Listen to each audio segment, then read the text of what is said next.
So students, now we will revise our third chapter, that is periodic table and periodicity of elements. So let's start from periodic law. What is periodic law? Periodic law हमें बताता है कि जो elements की properties हैं वो उनके atomic number के ऊपर डिपेंड करती हैं, और एटॉमिक नंबर क्या होता है? नंबर ऑफ इलेक्ट्रॉन्स या फिर नंबर ऑफ प्रोटॉन्स किसी भी न्यूट्रल एटम के अंदर।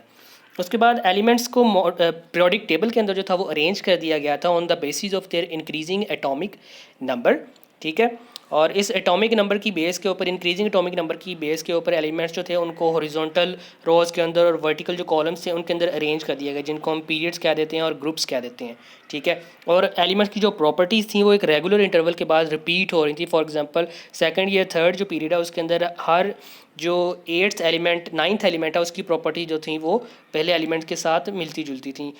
इसी तरह से एटॉमिक नंबर 18 के बाद 19th एलिमेंट की जो प्रॉपर्टीज़ थी वो पहले वाले एलिमेंट से मिलती जुलती थी। और एक ही ग्रुप के अंदर जो एलिमेंट्स होते हैं उनकी प्रॉपर्टीज़ भी एक दूसरे से मिलती जुलती होती हैं, इसीलिए उनको एक ग्रुप के अंदर रखा जाता है। फॉर एग्जांपल ग्रुप 1 के अंदर अल्कली मेटल्स हैं तो उनको ग्रुप 1 के अंदर रखा गया है, ठीक है।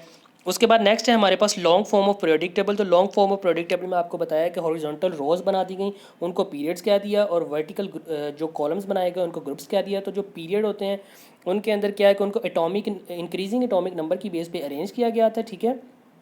और जो इलेक्ट्रॉनिक कॉन्फ़िगरेशन थी पीरियड के लॉन्ग वो चेंज हो रही थी, ठीक है। क्योंकि एटॉमिक नंबर चेंज हो रहा है तो इलेक्ट्रॉनिक कॉन्फ़िगरेशन भी चेंज होगी, ठीक है। उसके बाद जो उनके एलिमेंट्स के किसी भी पीरियड के अंदर वो कह रहा है कि जो प्रॉपर्टीज़ थी वो कॉन्टीन्यूसली चेंज हो रही थी, ठीक है। और किसी भी एलिमेंट के जो वैलेंस शेल में, किसी भी एटम के वैलेंस शेल में जो इलेक्ट्रॉन है वो डिसाइड करते हैं कि उसकी पीरियड के अंदर पोजीशन क्या होगी, ठीक है।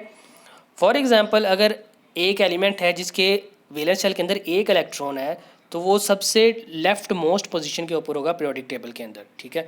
फॉर एग्जांपल अल्कली मेटल होगा, किसी के वैलेंस शेल में 8 इलेक्ट्रॉन होता है वो नोबल गैसेस वाले लास्ट जो 18 जो ग्रुप नंबर जिसको हम कह रहे हैं, और पीरियड के टॉप पीरियड के सबसे राइट कॉर्नर के ऊपर प्रेजेंट होगा, ठीक है। इस तरह से जो ग्रुप्स हैं, ग्रुप 1 to 18 आपके पास ग्रुप्स होते हैं पीरियोडिक टेबल के अंदर, और हर ग्रुप के जो एलिमेंट्स हैं उनकी प्रॉपर्टी जो होती हैं वो सेम होती हैं, और जितना किसी एलिमेंट का ग्रुप नंबर होता है उतने ही उसके वैलेंस शेल के अंदर इलेक्ट्रॉन होते हैं, ठीक है। ये बात आपने याद रखनी है।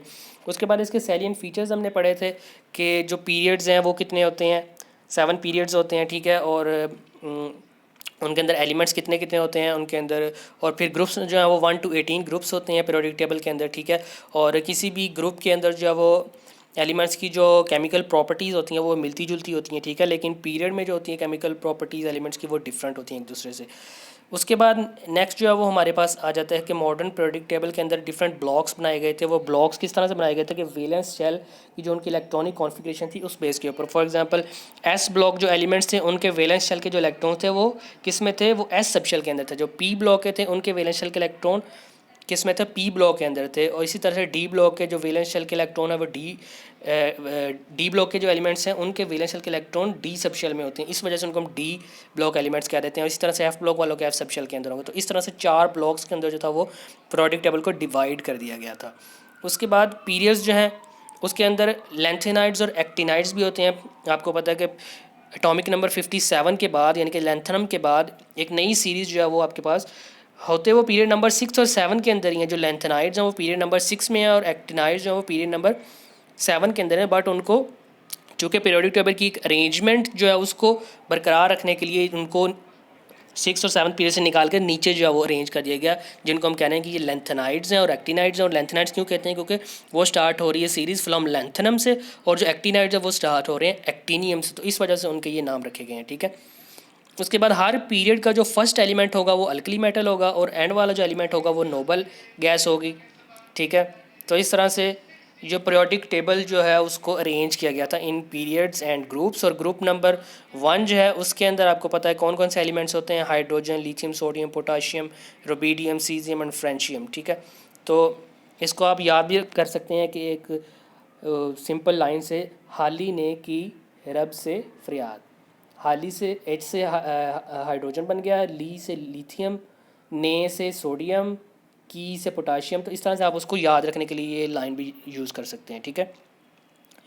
तो वो कह रहे हैं कि जो एलिमेंट्स होते हैं किसी भी ग्रुप के अंदर उनकी जो प्रॉपर्टीज़ होती हैं वो क्या होती हैं, वो कॉन्टीन्यूसली उनका एटॉमिक नंबर इंक्रीज़ नहीं कर रहा होता, ठीक है। लेकिन फिर भी उनकी जो कॉन्फ़िगरेशन होती है वैलेंस शेल की वो सेम होती है, ठीक है। क्योंकि हर एलिमेंट जब आपके पास पीरियड इंक्रीज़ होगा तो उसके अंदर एक एक शेल का जो है वो इजाफा होता जाता है, ठीक है। तो इस वजह से जो ग्रुप्स हैं उसके अंदर एलिमेंट्स की जो प्रॉपर्टीज़ होती हैं वो मिलती जुलती होती हैं। उसके बाद नेक्स्ट हम देख लेते हैं जो पीरियोडिसिटी ऑफ प्रॉपर्टीज़ की डिफरेंट जो प्रॉपर्टीज़ हैं उनमें किस तरह से जो है पीरियोडिक टेबल के अंदर चेंज आता है एलिमेंट्स के अंदर। सबसे पहले एटॉमिक साइज। एटॉमिक साइज क्या होता है कि दो एटम्स हैं आपके पास, उनके जो न्यूक्लियाई हैं उनके दरमियान जो टोटल डिस्टेंस है उसका हाफ अगर हम ले लेते हैं तो दैट इज़ एटॉमिक साइज़, ठीक है। एटॉमिक साइज़ क्या है कि दो एटम्स हैं आपके पास, एडजेसेंट एटम्स पड़े हुए हैं, उनके न्यूक्लियाई के दरमियान टोटल डिस्टेंस का हाफ ले लें तो वो एटॉमिक रेडियस या फिर एटॉमिक साइज़ होता है, ठीक है। फॉर एग्जांपल कार्बन के दो एडजेसेंट एटम्स जिस तरह से इधर दिखाए गए हैं, इनके न्यूक्लियाई के दरमियान डिस्टेंस 154 पिकोमीटर है। पीएम से मुराद है पिकोमीटर, और एक इसका हाफ ले लेते हैं तो वो बनेगा 77 पिकोमीटर। तो 77 picometre is the atomic radius for carbon atom. अब अगर हम पीरियोडिक ट्रेंड की बात करें ग्रुप के अंदर और पीरियड के अंदर, तो हम देखते हैं कि लेफ़्ट टू राइट जो है वो पीरियोडिक टेबल के अंदर एटॉमिक नंबर जो है वो इंक्रीज़ होता है। जब एटॉमिक नंबर इंक्रीज़ होगा तो उसका साइज़ जो होता है वो डिक्रीज़ हो जाता है, ठीक है। इसकी क्या रीज़न है? इसकी रीज़न ये है कि एलिमेंट्स के अंदर जब एटॉमिक नंबर इंक्रीज़ होता है, एटॉमिक नंबर का क्या मतलब है, नंबर ऑफ़ प्रोटॉन्स इंक्रीज़ होते हैं इन द न्यूक्लियस। जब एटॉमिक उसके नंबर ऑफ़ प्रोटॉन्स इंक्रीज़ होते हैं तो न्यूक्लियस की जो अट्रैक्शन होती है ऑन वैलेंस शेल इलेक्ट्रॉन वो इंक्रीज़ हो जाता है, यानी कि effective nuclear charge. Effective nuclear charge क्या है कि इनर शेल इलेक्ट्रॉन्स की वजह से जो वैलेंस शेल इलेक्ट्रॉन के ऊपर जो न्यूक्लियस की अट्रैक्शन होगी वो है इफेक्टिव न्यूक्लियर चार्ज। तो जैसे जैसे नंबर ऑफ़ प्रोटॉन्स इंक्रीज़ होंगे न्यूक्लियस के अंदर तो क्या होगा, ये इफेक्टिव न्यूक्लियर चार्ज बढ़ेगा और वैलेंस शेल के इलेक्ट्रॉन को ये ज़्यादा स्ट्रांगली अट्रैक्ट करेगा, जिसकी वजह से एटम का जो साइज़ होगा वो श्रिंक कर जाएगा, डिक्रीज़ कर जाएगा, ठीक है। As compare to this group के अंदर अगर हम बात करें तो ग्रुप के अंदर जो एटॉमिक नंबर है वो इंक्रीज़ तो करता है, लेकिन चूंकि एक एक शेल जो है वो ग्रेजुअली हर पीरियड के अंदर इंक्रीज़ हो रहा है, इसलिए ग्रुप के अंदर एटॉमिक साइज़ जो है वो इंक्रीज़ होता है फ्रॉम टॉप टू बॉटम, ठीक है। क्योंकि उसके अंदर हर सक्सेसिव पीरियड के अंदर जो एक शेल का इजाफा हो रहा है, जिसकी वजह से जो न्यूक्लियस की अट्रैक्शन होती है वैलेंस शेल के ऊपर वो वीक हो जाती है, और उस अट्रैक्शन के वीक होने से एटॉमिक साइज़ जो है वो इंक्रीज़ हो जाता है। जिस तरह से आपको इधर फर्स्ट ग्रुप की एग्जांपल भी दी गई है कि लिथियम से लेके तो सोडियम पोटाशियम, तो एटॉमिक साइज़ जो है वो ग्रेजुअली इंक्रीज़ हो रहा है इन द ग्रुप। नेक्स्ट हम बात कर लेते हैं शील्डिंग इफेक्ट की। तो शील्डिंग इफेक्ट क्या होता है कि आपको पता है कि एटम के अंदर न्यूक्लियस होता है, न्यूक्लियस के अराउंड इलेक्ट्रॉन जो होते हैं वो शेल्स के अंदर रिवॉल्व कर रहे होते हैं, ठीक है। तो न्यूक्लियस की ये जो अट्रैक्शन होती है ऑन दीज इलेक्ट्रॉन, इसको हम कह रहे हैं कि इफेक्टिव न्यूक्लियर चार्ज है, ठीक है। और इस इफेक्टिव न्यूक्लियर चार्ज में चूँकि इनर शेल जो इलेक्ट्रॉन्स होते हैं वो क्या कर देते हैं, वो शील्ड कर देते हैं न्यूक्लियस के चार्ज से from valence shell electron. Valence shell के जो इलेक्ट्रॉन्स हैं उनके ऊपर न्यूक्लियस की अट्रैक्शन ग्रेजुअली कम हो जाती है due to inner shell electrons. इस इफेक्ट को हम कह रहे हैं शील्डिंग इफेक्ट, यानी ये जो इनर शेल के इलेक्ट्रॉन्स हैं ये शील्ड कर देते हैं वैलेंस शेल के इलेक्ट्रॉन्स को फ्रॉम न्यूक्लियर अट्रैक्शन, जिसकी वजह से न्यूक्लियस की अट्रैक्शन वैलेंस शेल पे कम हो जाती है और शील्डिंग इफेक्ट क्रिएट हो जाता है। ये है शील्डिंग इफेक्ट। अब इसका ट्रेंड क्या है पीरियोडिक टेबल के अंदर कि शील्डिंग इफेक्ट जो होगा वो ग्रुप के अंदर इंक्रीज़ करेगा। क्यों इंक्रीज़ करेगा? क्योंकि एक तो एटॉमिक नंबर जो है वो इंक्रीज़ कर रहा है और दूसरा नंबर ऑफ़ शेल जो है वो इंक्रीज़ कर रहे हैं। तो जब नंबर ऑफ़ शेल्स इंक्रीज़ करेंगे इफेक्टिव न्यूक्लियर चार्ज बढ़ेगा, तो इफेक्टिव न्यूक्लियर चार्ज के बढ़ने से ज़्यादा शील्डिंग होगी, तो ग्रुप के अंदर शील्डिंग इफेक्ट जो है वो इंक्रीज़ होगा। जबकि पीरियड के अंदर अगर हम बात करें तो पीरियड के अंदर जब हम लेफ़्ट टू राइट मूव करते हैं तो शील्डिंग इफेक्ट डिक्रीज़ होता है। डिक्रीज़ होने की क्या रीज़न है? क्योंकि एटॉमिक साइज़ डिक्रीज़ होता है। एटॉमिक साइज़ जब कम होता है तो इनर शेल इलेक्ट्रॉन्स की जो शील्डिंग होती है वो वैलेंस शेल इलेक्ट्रॉन के ऊपर वो कम हो जाती है, जिसकी वजह से क्या होगा कि शील्डिंग इफेक्ट डिक्रीज़ करेगा from left to right in a period. Next हमारे पास है आयोनाइजेशन एनर्जी। आयोनाइजेशन एनर्जी क्या है कि आपके पास कोई भी गैशियस आइसोलेटेड एटम है, उसके अगर आपने वैलेंस शेल में से इलेक्ट्रॉन को रिमूव करवाना है, निकालना है, तो उसके लिए आपको एनर्जी देनी पड़ेगी। वो एनर्जी जो आप इस एटम्स के वैलेंस शेल से इलेक्ट्रॉन को रिमूव करवाने के लिए देंगे उसको हम कह रहे हैं कि वो आयनाइजेशन एनर्जी है। यानी कोई एटम है आपके पास न्यूट्रल एटम, उसको आयोनाइज करवा देना है आपने, उसकी आयन्स बना देना है, तो आयन बनाने के लिए जो एनर्जी चाहिए होगी वो होगी ionisation energy. For example sodium के अगर आपने वैलेंस शेल में से एक इलेक्ट्रॉन निकाल दिया है तो उसके लिए आपको एनर्जी देनी पड़ेगी कितनी, 496 kilo joule per mole, that is the ionisation energy of sodium.